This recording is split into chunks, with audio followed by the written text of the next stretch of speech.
আসসালামু আলাইকুম। KPI story YouTube চ্যানেলের পক্ষ থেকে আপনাকে স্বাগতম। আজকে যে বিষয়ে কথা বলবো, ভালো আর মন্দ কোনটি আপনার পছন্দ? বৈশ্বিক জনসংখ্যা সম্ভাবনা 2024 জাতিসংঘের প্রকাশিত তথ্য মতে বর্তমান পৃথিবীর জনসংখ্যা 820 কোটি। অ্যাডহেরেন্স.কম এর পরিসংখ্যান অনুযায়ী বিশ্বের মোট ধর্মের সংখ্যা 4300টি। তবে এই সংখ্যাটা এর বেশিও হতে পারে। আর পৃথিবীর জনসংখ্যার 8 ভাগের 1 ভাগ ধর্মনিরপেক্ষ বা নাস্তিক। শুনে নিশ্চয়ই অবাক হচ্ছেন। মূল প্রসঙ্গে যাওয়ার আগে চলুন 3টি ঘটনা শুনে আসি।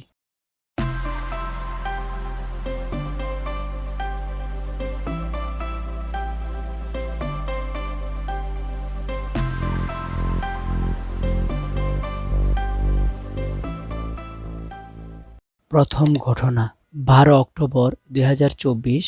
স্মার্ট আইডি কার্ড সংগ্রহের জন্য আমি গ্রামের বাড়ি যাই। অন্য একটি কাজে অ্যাপয়েন্ট থাকায় কার্ড সংগ্রহের কেন্দ্রে একটু তাড়াতাড়ি চলে যাই। সেখানে আমরা 4-5 জন উপস্থিত হয়েছিলাম। আধা ঘন্টার মধ্যে লাইনটা বেশ বড় হয়ে গেল। কার্ডের বিতরণ শুরু হলো। সম্মুখের 3 জন কার্ড নিয়ে চলে গেল। আমি দ্বিতীয় স্থানে অবস্থান করছি। এমন সময় একজন লোক নিয়ম ভঙ্গ করে কার্ড সংগ্রহ করতে চেষ্টা করলো। আমি লোকটিকে জিজ্ঞাসা করলাম, ভাই কি করছেন? উত্তরে তিনি বললেন, কার্ড সংগ্রহ করতে যাচ্ছি। আবার আমি বললাম, আমরা এতগুলো লোক সারিতে দাঁড়িয়ে আছি, আপনি কি দেখতে পাচ্ছেন? দয়া করে পিছনের সারিতে দাঁড়ান। লোকটি আবার বলল, আমি সারিতে না দাঁড়িয়ে কার্ড সংগ্রহ করব। আশেপাশের কেউ কোনো কথা বলছে না। আবারও আমি লোকটিকে বিনয়ের সাথে বললাম, ভাই, মানুষকে কষ্ট দেওয়া ভালো না। আল্লাহর কাছে কি জবাব দিবেন? জবাবে তিনি বললেন, আমার জবাব আমি দিব, আপনি বাধা দেওয়ার কে? 2 নাম্বার ঘটনা, একদিন রাস্তা দিয়ে হেঁটে যাচ্ছিলাম। 2 জন চাচা, পাশাপাশি 2 জমির মালিক। তারা ঝগড়া করছে।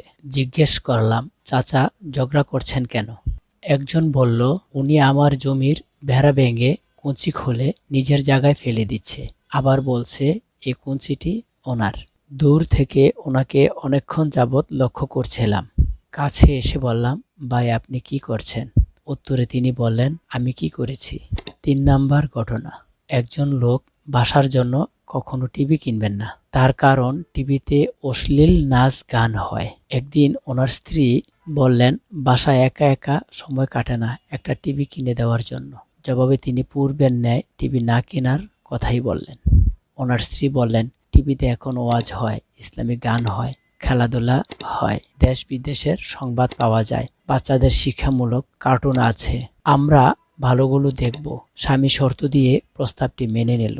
কিছুদিন যাওয়ার পর দেখা গেল ঘরের সবাই মিলেমিশে নাচ গান মুভি সহ টিভিতে যা কিছু আছে সব চ্যানেলই একে একে দেখছে। ঘটনা 1 থেকে বুঝতে পারলাম স্বেচ্ছাচারিতা কাকে বলে। গত 15 বছরের দুঃশাসনে এ সকল মানুষগুলো অত্যাচারের ভয়ে মুখ বন্ধ করে দিয়েছে। আমি গ্রামে কম থাকি, সেই হিসাবে গ্রামের লোকজন খুব কমই চিনি। বিগত দিনগুলোতে সাধারণ মানুষের মৌলিক অধিকারগুলো এক এক করে হরণ করা হয়েছে। এদের লজ্জা আর সুষ্ঠু জবাবদিহিতা না থাকার কারণে অতি সহজে সকল নিয়ম ভঙ্গ করছে।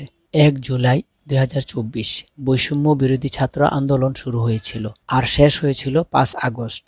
একটি ন্যায্য আন্দোলনের বিপক্ষে গিয়ে রাষ্ট্রযন্ত্রকে ব্যবহার করে দেশের মানুষ দেখেছে কত নৃশংসতা, নির্মমতা। পৃথিবীর ইতিহাসে এমন বর্বরতা এর আগে কেউ দেখেনি। কারণ একটা স্বাধীন দেশের সরকারের অধীনে এমন হত্যাযজ্ঞ কখনো কাম্য নয়। দ্বিতীয় ঘটনা থেকে আমরা শিখতে পারলাম, জেনে বুঝে অন্যায় করছে, কিন্তু সে বুঝতে পারছে না যে সে একটা অন্যায় করছে। অনেকটা ঘুমে জাগা মানুষের মতো, 1000 বার ডাকলেও ঘুম ভাঙবে না। এরকম নির্বোধ মানুষগুলোর জন্যই আজ সমাজে এত অরাজকতা। আলোচনায় পূর্বে বলেছিলাম পৃথিবীর জনসংখ্যার 8 ভাগের 1 ভাগ ধর্মনিরপেক্ষ। এই সংখ্যাটা কম নয়। এর বেশিরভাগ লোকই ইউরোপ আমেরিকাতে বসবাস করে। একটু লক্ষ্য করলে দেখবেন এরা কোনো ধর্ম পালন না করলেও এদের নীতি নৈতিকতা, নিয়মকানুন, সামাজিক সুরক্ষা আমাদের থেকে অনেক অনেক গুণ ভালো। যদি তারা স্রষ্টার প্রতি ঈমান আনত আর বেহায়াপনা অর্থাৎ অবাধে যৌনাচার বন্ধ করা যেত, তাহলে তারা হতো পৃথিবীর শ্রেষ্ঠ জাতি। তৃতীয় ঘটনা থেকে আমরা জানতে পারলাম ছোট ছোট পাপ করতে করতে এই পাপের জন্য একসময় অনুশোচনা হয় না। যেমন আপনি একদিন একটি ডাস্টবিনের পাশ দিয়ে হেঁটে যাচ্ছেন। প্রথম আপনার নাকে গন্ধ লাগবে, অস্বাভাবিক লাগবে, হাঁচি আসবে, ক্ষেত্রবিশেষ বমি ভাব আসবে। দীর্ঘ সময় সেখানে থাকলে আপনি অভ্যস্ত হয়ে পড়বেন। তেমনি পাপ করতে করতে আপনার হৃদয় মরে যাবে। বড় বড় অন্যায়ে ও আপনার অপরাধ বোধ হবে না। পৃথিবীর সব ধর্ম মানুষকে সত্যের পথ দেখায়। যত ভালো গুণগুলি আছে সবগুলোই ধর্মের শিষ্টাচারে পড়ে। যারা ভালো কর্ম করে স্রষ্টার নির্দেশিত পথে চলে তারা সফলকামী ও জান্নাতে যাবে। পক্ষান্তরে যারা খারাপ কর্ম করে মানুষকে কষ্ট দেয়, খুন, হত্যা, ধর্ষণ, চুরি, ছিনতাই, যত অন্ধকার জগতের সাথে মিশে নিজেকে নিষ্পেষিত করে, তারা দুনিয়াতে যেমন লাঞ্ছিত, পরকালেও কঠিন শাস্তি স্বরূপ জাহান্নামে যাবে। সূরা বাকারার 286 নম্বর আয়াতে আল্লাহ তাআলা বলেন, আল্লাহ কোনো ব্যক্তিকে তার সামর্থ্যের বাহিরে দায়িত্ব দেন না। সে যা অর্জন করে তা তার জন্যই এবং সে যা কামাই করে তা তার উপর বর্তাবে। সমগ্র সৃষ্টির মধ্যে মানুষ সর্বশ্রেষ্ঠ, যাদের বিবেক বুদ্ধি কাজে লাগিয়ে নিজের ইচ্ছা মতো চলার স্বকীয়তা দান করেছেন। তাই আপনার বুদ্ধি বিবেচনা কাজে লাগিয়ে আপনি চাইলে ভালো কাজে ব্যয় করতে পারেন অথবা মন্দ কাজেও ব্যয় করতে পারেন।